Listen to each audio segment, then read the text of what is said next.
Hello everyone, my name is David Villard and I'm a PhD student at Texas Tech University. I want to spend a few minutes today talking about a project that I've been working on this semester involving audio description. So my work here is contextualized by the question, are works of visual art consistently described in audio descriptions? In particular, I wanted to map out the patterns that describers follow as they select visual elements to describe. I wanted to look at how visual art is described, as it is often considered more difficult to objectively describe visual art than other medium like video, where you have sonic contextual clues, or other mediums like sculpture, where there may be tactile aspects that users with low vision can glean some meaning from. But visual art is very much up to the perception and the description of the describer, and so this has been referred to as the fingerprint of perception. And a key challenge for the describer of visual art is to avoid biasing descriptions with their own personal interpretations of the artwork, even though their own understanding and perception is a derivative of that interpretation. So to try to avoid such biases, describers often apply accessibility checklists, such as the Standards of Described and Captioned Media Program of the United States Department of Education. For time's sake, I won't go through all the checkpoints, but these are some that appear to be problematic from a rhetorical standpoint, describing what you see, describing what is most significant or essential, not explaining what you think is going on, not injecting personal interpretations or opinions. And the implication here is that following the checklist will necessarily result in consistent handling of these points. Yet there's some big assumptions here that all describers will see or perceive a work of visual art in the same manner, in the same way, and that will necessarily result in a similar way of describing. So to examine if you do achieve this level of consistency, I worked with 4 student describers. These students are all education majors in low vision and blindness. So as part of their coursework, they're trained in using audio description, and the training they use follows the Described and Captioned Media Program standards. They all apply the checklist I mentioned earlier.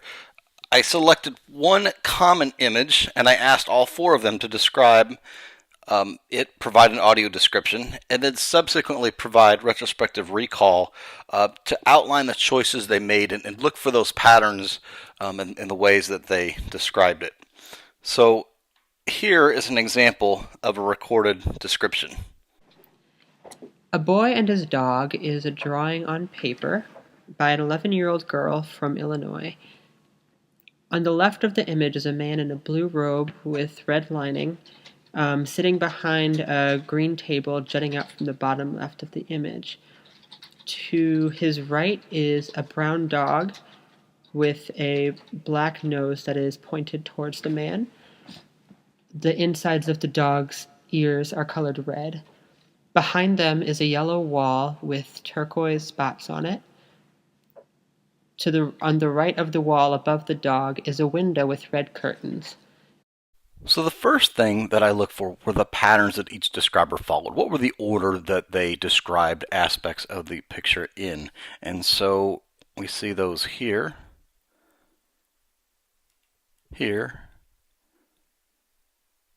here, and here. And then I took those and aggregated them together, making a visual map. And so there are some key differences, not only in what they chose to describe, but also the order that they described it in. Now, each describer stated that they followed their training and began with what they felt was the most significant aspect of the artwork. However, 2 of the describers felt that the most significant aspect were the boy, and that's where they began. One with the boy's sweater, and then the 4th with the dog. And so this indicates that there may be some discrepancy in what describers consider to be the most significant aspect, and so we can't automatically assume that there will be consistency. There are several such examples in this visual map, but I began to question whether these differences were significant. Do they in fact change the reception of the picture, or are they just trivial in different ways of seeing it? So I began looking at coding the thought processes of the describers, and this is where we start to see some different interpretations that seemingly alter the rhetorical choices that describers make in describing the image. one of these differences is here in the picture, and so in the window of the picture, and we see blue specks in here. And you can interpret those as you may. Two of the describers interpreted these blue images as rain, and one describer interpreted them as leaves.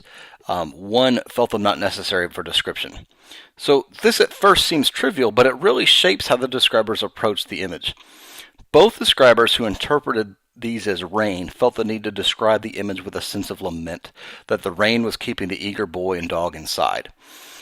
In contrast, the describer who felt that these blue specks were leaves thought this was an image of content and comfort, that with the coming of fall, the boy and the dog were happy to be inside the warm house.